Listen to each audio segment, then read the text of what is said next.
محمد صلی اللہ علیہ وآلہ وسلم تمہارے مردوں میں سے کسی کے والد نہیں ہیں، لیکن اللہ کے پیغمبر اور نبیوں کی مہر یعنی سلسلہ نبوت کو ختم کر دینے والے ہیں، اور اللہ ہر چیز سے واقف ہے۔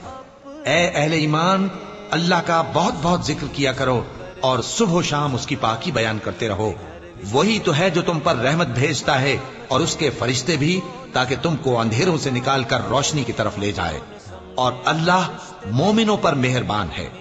جس روز وہ اس سے ملیں گے تو ان کا تحفہ اللہ کی طرف سے سلام ہوگا، اور اس نے ان کے لیے عمدہ ثواب تیار کر رکھا ہے۔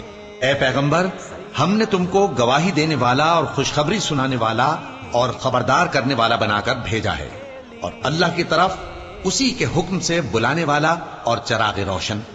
اور مومنوں کو خوشخبری سنا دو کہ ان کے لیے اللہ کی طرف سے بڑا فضل ہے، اور کافروں اور منافقوں کا کہا نہ ماننا اور نہ ان کے تکلیف دینے پر نظر کرنا، اور اللہ پر بھروسہ رکھنا، اور اللہ ہی کارساز کافی ہے۔